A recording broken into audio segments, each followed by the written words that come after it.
भगवान श्री कृष्ण की मृत्यु के समय क्यों आए थे पवन पुत्र हनुमान जी? आइए जानते हैं इस वीडियो में।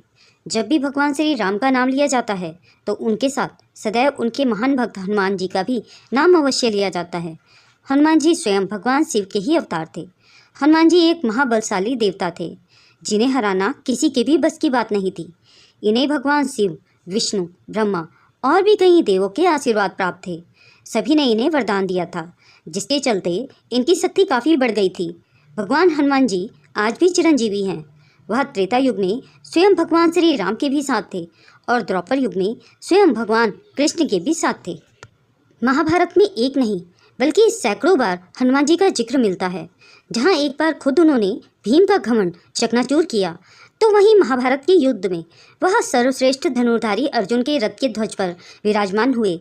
हम ये सब जानते हैं कि महाबली हनुमान जी ने कई प्रकार से द्वापर युग में अपनी उपस्थिति जाहिर की थी। वो प्रत्यक्ष रूप से भले ही पांडवों से एक या दो बार मिले हों, लेकिन वह अप्रत्यक्ष रूप से हमेशा उनके साथ ही थे। जिनके साथ स्वयं भगवान श्री कृष्ण खड़े हों, आखिर उनके पास भगवान हनुमान जी क्यों नहीं जाएंगे? क्योंकि भगवान श्री कृष्ण पहले श्री राम ही तो थे। वही द्वारका में कई बार भगवान हनुमान जी का जिक्र मिलता है, जहाँ स्वयं भगवान श्री कृष्ण ने उन्हें आमंत्रित किया था, वह भी सिर्फ और सिर्फ उनकी पत्नी सत्यभामा, सुदर्शन, गरुड़ और बलराम का घमंड चकनाचूर करने के लिए। कहते हैं महाभारत के युद्ध के समय वो प्रत्यक्ष रूप से सबके सामने आए थे, जहाँ पर स्वयं भगवान श्री कृष्ण के कहने पर और अर्जुन की विनती करने पर ही वो स्वयं उनके शक्तिशाली रथ के ध्वज में विराजमान हुए थे। इससे अर्जुन की शक्ति और भी कई गुना बढ़ गई थी, क्योंकि इससे उनका रथ किसी भी साधारण या दिव्य शक्ति से चकनाचूर नहीं हो सकता था। लेकिन महाभारत का युद्ध खत्म होने के पश्चात वो वापस अपने पुनः स्थान पर चले गए थे, जहाँ वह सदैव भगवान श्री राम का जाप करते रहते थे। महाभारत का युद्ध अधर्म में धर्म की विजय का प्रतीक था, जहाँ पर भगवान श्री कृष्ण की कूटनीति अपने तपोबल के कारण अधर्मियों का नाश कर दिया था और धरती के सभी अधर्मियों को मिटा दिया था। जिसके बाद उन्होंने अंत में अपना शरीर त्याग कर वैकुंठ धाम की तरफ प्रस्थान करने का निश्चय किया। और महाभारत खत्म होने के 36 वर्ष बाद स्वयं भगवान श्री कृष्ण ने अपना देह त्यागा।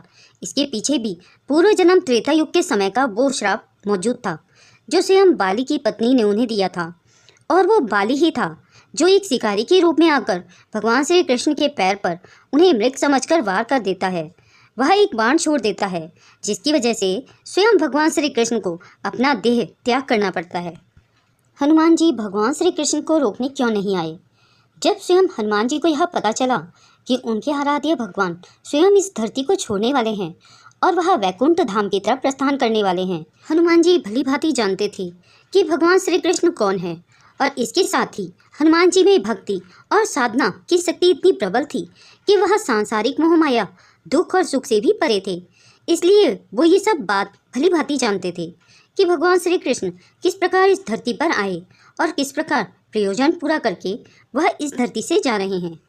ऐसा ही संदर्भ हमें त्रेता युग में रामायण के दौरान भी मिलता है, जब स्वयं हनुमान जी के डर के कारण श्री राम को अपनी अंगूठी पाताल लोक में गिरानी पड़ी, क्योंकि वो जानते थे कि हनुमान जी उन्हें वैकुंठ धाम जाने ही नहीं देंगे।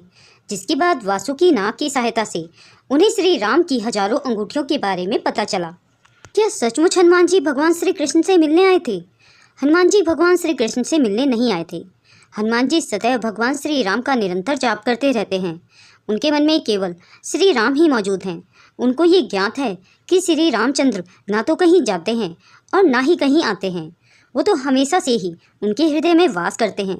इसलिए भगवान श्री कृष्ण के प्रस्थान करते समय ना ही हनुमान जी दुखी थे और ना ही उनकी आंखों में आंसू निकल रहे थे। मिलने की बात पर ऐसा कहा जाता है कि स्वयं हनुमान जी प्रभु श्री राम के अथवा श्री कृष्ण के परम भक्त कहलाते हैं। इसलिए भगवान के बीच आंतरिक मन से यानी आंतरिक तरंग से हमेशा मिलान होता रहता है।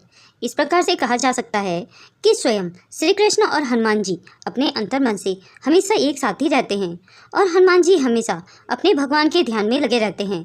इस प्रकार से भगवान स्वयं हनुमान जी के साथ उनके अंतर्मन में विराजमान रहते हैं। दोस्तों, आपको यह जानकारी कैसी लगी? कृपया कमेंट करके ज़रूर बताएं। वीडियो पसंद आया हो तो लाइक करें।